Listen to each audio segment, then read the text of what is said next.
Assalamualaikum warahmatullahi wabarakatuh. Alhamdulillahi rabbil alamin. Wassalatu wassalamu ala asrafil mursalin Sayyidina Muhammad wa ala alihi wa sahbihi ajma'in. Amma ba'du. Yaitu A'udzubillahi minasyaitonir rajim. Bismillahirrahmanirrahim. Allahu la ilaha illa huwal hayyul qayyum. La ta'khuzuhu sinatun wala naum. Lahu ma fis samawati wa ma fil ard.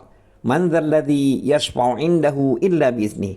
Ya'lamu ma baina aydihim wa ma khalfahum wa la yuhituna bi syai'in min 'ilmihi illa bima syaa'. Wasi'a kursiyyuhus samawati wal ard wa la ya'uduhu hifdzuhuma wa huwal 'aliyyul 'azim. Surat Al-Baqarah ayat 255.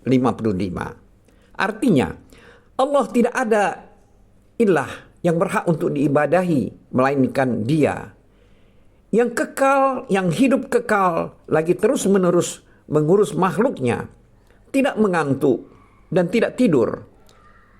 Kepunyaannya apa yang ada di langit dan di bumi. Tiada yang dapat memberi syafaat di sisi Allah tanpa izinnya. Allah mengetahui apa-apa yang di hadapan mereka dan di belakang mereka. Dan mereka tidak mengetahui apa-apa yang dari ilmu Allah, melainkan apa yang dikehendakinya. Kursi Allah meliputi langit dan bumi. Dan Allah tidak merasa berat memeliharanya, memelihara keduanya. Dan Allah maha tinggi, lagi maha besar. Surat Al-Baqarah ayat 255. Dulur-dulur seiman, sebagaimana kita ketahui bahwa ayat 255 dari surat Al-Baqarah ini itu disebut sebagai ayat kursi. Ayat ini mengandung suatu hal yang sangat agung. Dan terdapat sebuah hadis sahih dari Nabi SAW yang menyebutkan bahwa ayat tersebut adalah ayat yang paling utama di dalam kitab Allah, yaitu Al-Quran. Imam Ahmad menukil dari Ubay bin Ka'ab bahwa Nabi SAW pernah bertanya kepadanya, apakah ayat yang paling agung di dalam kitab Allah? Allah dan Rasulnya yang lebih mengetahui, saud Ubay bin Ka'ab. Maka Nabi mengulang-ulang pertanyaan tersebut. Lalu Ubay bin Ka'ab menjawab, ayat kursi. Kemudian beliau SAW mengatakan, engkau akan dilelahkan oleh ilmu, hai Abu Munzir. Demi zat yang jiwaku berada di tangannya, sesungguhnya ayat kursi itu mempunyai satu lidah dan dua bibir yang senantiasa menyucikan Al-Malik, Allah, di sisi tiang arsy. Hadis di atas tersebut juga diriwayatkan oleh Imam Muslim tanpa terdapat tambahan lafaz berikut, yaitu lafaz yang artinya demi zat yang jiwaku berada di tangannya, sesungguhnya ayat kursi itu mempunyai satu lidah, dua bibir yang senantiasa menyucikan Al-Malik, maksudnya Allah, di sisi tiang arsy. Adapun hadis yang lain dinukilkan dari Abu Dzar Jundub bin Junadah. Imam Ahmad meriwayatkan dari Abu Dzar radhiyallahu anhu bahwasanya dia menceritakan yang artinya, aku pernah mendatangi Nabi SAW. Ketika itu beliau sedang di masjid. Lalu aku duduk, maka beliau bertanya, hai Abu Dzar, apakah engkau sudah sholat? Belum, jawab Abu Dzar. Berdiri dan kerjakanlah sholat, perintah Rasulullah. Lalu lanjut Abu Dzar, aku bangun dan mengerjakan sholat. Setelah itu aku duduk lagi. Kemudian beliau bertanya, hai Abu Dzar, berlindunglah kepada Allah dari kejahatan syaitan yang berwujud manusia dan jin. Lalu kutanyakan, ya Allah, ya Rasulullah, apakah syaitan yang berwujud manusia? Iya, jawab beliau. Lalu kutanya lagi, ya Rasulullah, apakah sholat itu? Beliau Nabi SAW bersabda, sholat adalah kebaikan yang ditetapkan. Barang siapa menghendaki boleh mengerjakan sedikit, dan barang siapa menghendaki boleh mengerjakan banyak. Lebih lanjut kutanyakan, kemudian apakah puasa?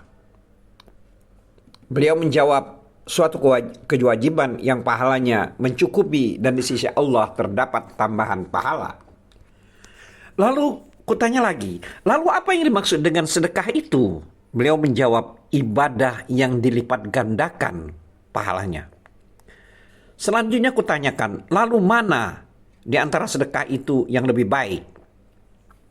Beliau menjawab, yaitu sedekah yang diberikan oleh orang yang sedikit hartanya, atau sedekah yang diberikan secara sembunyi-sembunyi kepada orang miskin. Kutanyakan lagi, siapakah nabi yang paling pertama? Beliau menjawab, Adam. Lalu kutanyakan lagi, nabi yang bagaimana dia itu? Beliau Nabi SAW menjawab, dia adalah nabi yang diajak bicara oleh Allah secara langsung. Ya Rasulullah, berapakah rasul yang diutus? Tanyaku. Beliau menjawab, secara keseluruhan mereka berjumlah 313 lebih. Suatu jumlah yang banyak. Di lain kesempatan Nabi mengatakan mereka berjumlah 315 orang.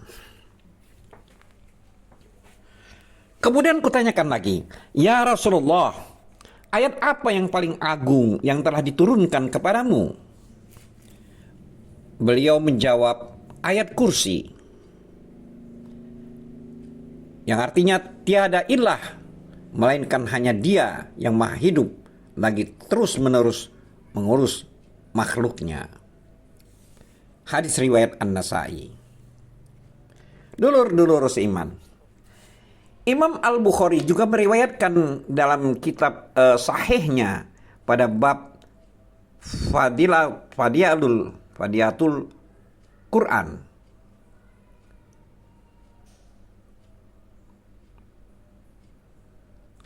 Artinya keutamaan Al-Quran. Dalam bab Al-Wakalah, dari Abu Hurairah radhiyallahu anhu, dia bercerita, artinya Rasulullah Shallallahu Alaihi Wasallam pernah memberikan tugas kepadaku untuk menjaga zakat bulan Ramadan, yaitu zakat fitrah. Lalu ada seorang yang mendatangiku secara meraup makanan dengan kedua telapak tangannya. Maka aku pun segera menangkapnya. Setelah aku katakan, akan aku laporkan kamu kepada Rasulullah. Orang itu berkata, biarkanlah aku mengambilnya. Sesungguhnya aku membutuhkannya. Dan aku mempunyai banyak keluarga. Dan aku punya keperluan yang sangat mendesak.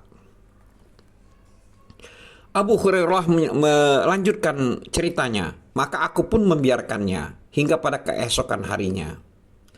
Rasulullah berkata, hai Abu Hurairah, apa yang dikerjakan oleh tawananmu tadi malam? Kujawab, lanjut Abu Hurairah, ya Rasulullah, dia mengadukan kebutuhannya yang sangat mendesak dan keluarganya yang banyak. Maka aku merasa kasihan kepadanya dan aku biarkan dia berlalu. Beliau Nabi SAW bersabda, sesungguhnya dia telah membohongimu dan dia akan kembali. Aku tahu bahwa orang itu akan kembali lagi berdasarkan sabda Rasulullah dan akan kembali, dia akan kembali. Lalu aku pun mengintainya. Ternyata dia datang dan meraup makanan. Lalu aku menangkapnya dan kembali kukatakan padanya, akan aku laporkan engkau kepada Rasulullah.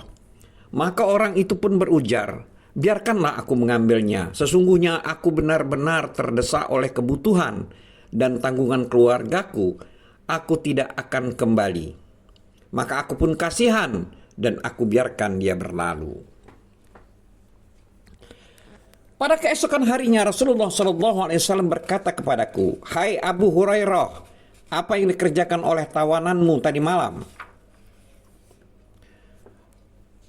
Lalu kukatakan, "Ya Rasulullah, dia mengadukan kebutuhannya yang sangat mendesak dan keluarganya yang banyak. Maka aku merasa kasihan kepadanya dan aku biarkan dia berlalu."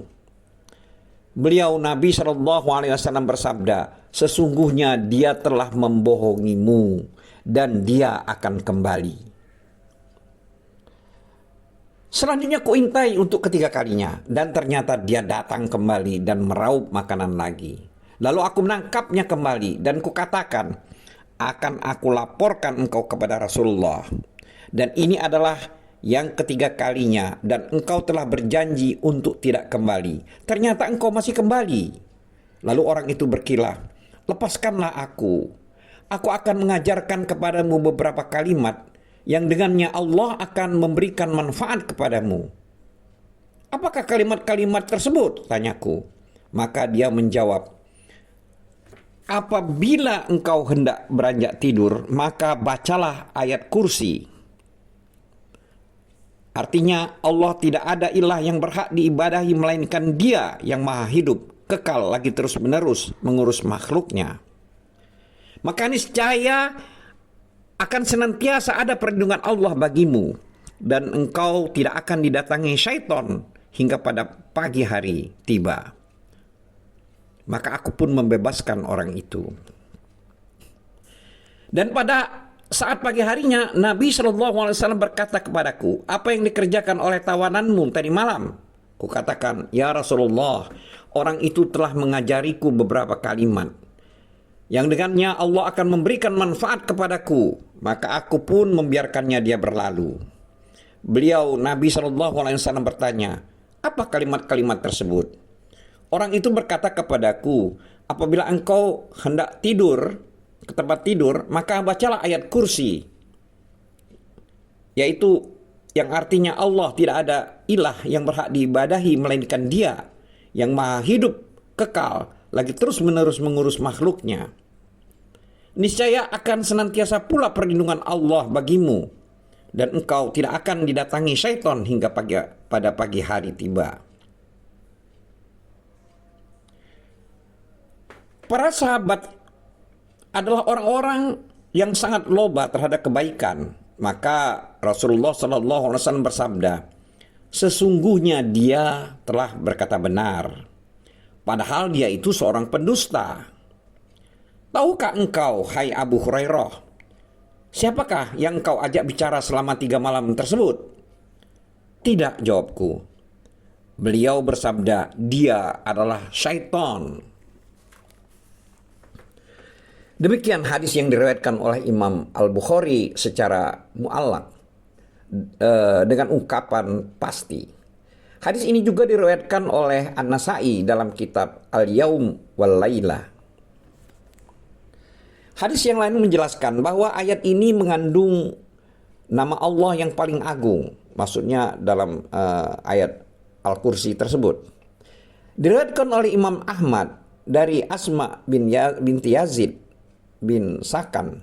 Dia berkata, "Aku pernah mendengar Nabi SAW bersabda mengenai 2 ayat ini, yang artinya Allah tidak ada ilah yang berhak diibadahi melainkan Dia yang maha hidup, kekal, dan terus-menerus mengurus makhluknya. Serta ayat yang artinya Alif Lam Mim, Allah tidak ada ilah yang berhak diibadahi melainkan Dia yang maha hidup, kekal, lagi terus-menerus mengurus makhluknya." Yaitu surat Ali Imran ayat 1 dan 2. Yang artinya sesungguhnya pada kedua ayat tersebut terdapat nama Allah yang paling agung. Demikian hadis yang diriwayatkan oleh Abu Daud, Imam At-Tirmizi, dan Ibnu Majah. Imam At-Tirmizi berkata, hadis ini hasan sahih. Dulur-dulur seiman, adapun ayat Al-Kursi ini mencakup 10 kalimat yang berdiri sendiri, yaitu firman Allah yang artinya Allah tidak ada ilah yang berhak diibadahi melainkan Dia. Yang demikian itu memberitahukan bahwasanya Allah lah yang tunggal dalam uluhiyahnya bagi seluruh makhluknya. Selanjutnya kalimat dari ayat kursi tersebut, yang maha hidup kekal lagi terus-menerus mengurus makhluknya. Maksud dari kalimat dari ayat kursi tersebut, yang dimaksud yang hidup kekal dan tidak akan pernah mati selamanya, yang mengendalikan semua yang ada. Dengan demikian semua yang ada di dunia ini sangat membutuhkannya, sedangkan Dia sama sekali tidak membutuhkan mereka. Tidak akan tegak semuanya itu tanpa ada perintahnya. Seperti yang disebutkan dalam firman Allah sebagai berikut, yang artinya, dan di antara tanda-tanda kekuasaannya adalah berdirinya langit dan bumi dengan iradahnya. Surat Ar-Rum ayat 25. Dulur-dulur seiman, adapun firman Allah yang artinya tidak mengantuk dan tidak pula tidur, itu maksudnya adalah Dia suci dari cacat atau kekurangan, yaitu kelengahan dan kelalaian dalam mengurusi makhluknya. Bahkan sebaliknya, Dia senantiasa mengurus dan memperhatikan apa yang dikerjakan setiap individu dari makhluknya. Dan Dia senantiasa menyaksikan segala sesuatu. Tidak ada sesuatu pun yang tersembunyi darinya. Dan di antara kesempurnaan sifatnya adalah Dia tidak pernah dikalahkan atau dikuasai oleh kantuk dan tidur. Adapun firman Allah yang artinya la ta'khuzuhu, itu maksudnya adalah Allah, Dia tidak dikalahkan dan dikuasai oleh kantuk. Oleh karena itu Dia juga berkata, Dia tidak juga tidur, karena tidur itu lebih kuat dari mengantuk.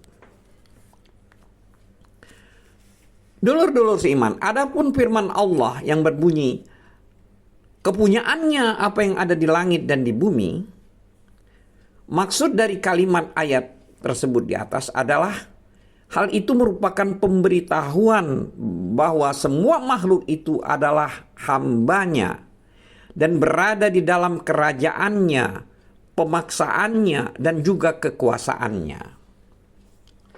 Sedangkan firman Allah yang artinya tiada yang dapat memberi syafaat di sisi Allah tanpa izinnya, maksud dari kalimat dari ayat kursi tersebut, ini merupakan bagian dari keagungan, keperkasaan, dan kebesaran Allah, yang mana tidak seorang pun yang dapat memberikan syafaat kepada orang lain kecuali dengan seizinnya. Sebagaimana yang ditegaskan dalam sebuah hadis tentang syafaat, yang artinya, aku datang ke bawah arsy, lalu aku tunduk bersujud, maka Dia pun membiarkanku selama waktu yang Dia kehendaki. Kemudian dikatakan, angkatlah kepalamu, katakanlah perkataanmu, akan didengar. Dan berilah syafaat, dan engkau akan mendapat syafaat. Nabi bersabda, lalu Allah memberikan suatu batasan kepadaku, lalu aku memasukkan mereka ke dalam surga. Hadis riwayat Bukhari dan lainnya. Dulur-dulur siman, adapun firman Allah yang artinya Allah mengetahui apa-apa yang di hadapan mereka dan di belakang mereka. Maksud makna dari kalimat dari ayat kursi tersebut di atas, yang demikian itu sebagai bukti yang menunjukkan bahwa ilmu Allah meliputi segala yang ada, baik yang lalu, kini, maupun yang akan datang. Selanjutnya penggalan ayat yang artinya, dan mereka tidak mengetahui apa-apa dari ilmu Allah melainkan apa yang dikehendakinya. Maksud dari kalimat dari ayat tersebut di atas, itu maksudnya adalah tidak ada seorang pun yang dapat mengetahui sedikit pun dari ilmu Allah kecuali yang telah diajarkan dan diberitahukan oleh Allah kepadanya. Mungkin juga makna penggalan ayat tersebut adalah manusia tidak akan dapat mengetahui ilmu Allah sedikit pun, zat dan sifatnya, melainkan apa yang telah Allah perlihatkan kepadanya. Hal tersebut sebagaimana firman Allah yang artinya sedangkan ilmu mereka tidak dapat meliputi ilmunya. Surat Toha ayat 110. Adapun firman Allah yang artinya kursi Allah meliputi langit dan bumi, maka Ibnu Abi Hatim menceritakan dari Ibnu Abbas mengenai firman Allah yang artinya kursi Allah meliputi langit dan bumi. Dia mengatakan, maksudnya Ibnu Abbas mengatakan, itu maksudnya adalah ilmunya. Jadi di sini kursi Allah yang meliputi langit dan bumi itu maksudnya adalah ilmu Allah. Pendapat yang sama juga diriwayatkan oleh Ibnu Jarir dari Abdullah bin Idris dan Hashim, keduanya dari Mutarrif bin Torif. Ibnu Abu Hatim menceritakan hal yang sama juga diriwayatkan dari Sa'id bin Jubair. Dalam tafsirnya, Waqi telah meriwayatkan dari Ibnu Abbas. Dia mengatakan kursi adalah tempat pijakan dua kaki. Dan arsy tidak seorang pun yang mampu memperkirakannya. Hal itu juga diriwayatkan oleh Al-Hakim dalam kitabnya Al-Mustadrak yang mengatakan riwayat tersebut sahih sesuai syarat dari Sahihani Al-Bukhari dan Muslim, tetapi keduanya tidak meriwayatkannya. Sedangkan firman Allah yang artinya dan Allah tidak merasa berat memelihara keduanya. Maksud dari kalimat dari ayat tersebut adalah Dia, Allah, tidak merasa keberatan dan kewalahan untuk memelihara langit, bumi, dan semua yang ada di antara keduanya. Bahkan bagi diri Allah sendiri, semuanya itu merupakan suatu hal yang sangat mudah dan ringan.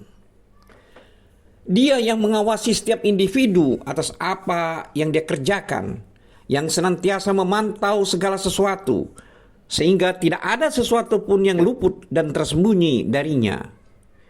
Dia Allah yang menundukkan dan menghisap segala sesuatu. Dia adalah Ilah yang maha mengawasi, maha tinggi, dan maha agung. Tidak ada ilah selain Dia.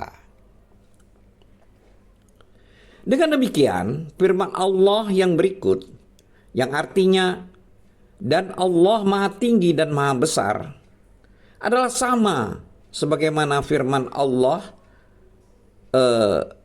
yang maha besar lagi maha tinggi, yaitu dalam surat Al-Ra'd ayat 9. Dulur-dulur seiman, adapun jalan terbaik dalam memahami ayat-ayat di atas berikut maknanya yang terkandung dalam beberapa hadis sahih adalah dengan metode yang digunakan para ulama salafus saleh. Mereka memahami makna ayat-ayat tersebut sebagaimana arti bahasa yang digunakan dalam ayat-ayat atau hadis-hadis tersebut tanpa ada takyif, artinya menanyakan kaifiatnya, hakikatnya, dan tanpa adanya tasbih, maksudnya menyerupakan dengan makhluk. Sebagai keterangan, dalam naskah Al-Azhar, arti memahami di sini ialah mentakwilkannya dengan pandangan-pandangan manusia. Tetapi kita hanya beriman kepada ayat-ayat itu dengan menyucikan Allah terhadap keserupaannya dengan sesuatu apapun dari makhluknya. Wallahu a'lam bissawab. Wabillahi taufiq wal hidayah. Wassalamualaikum warahmatullahi wabarakatuh.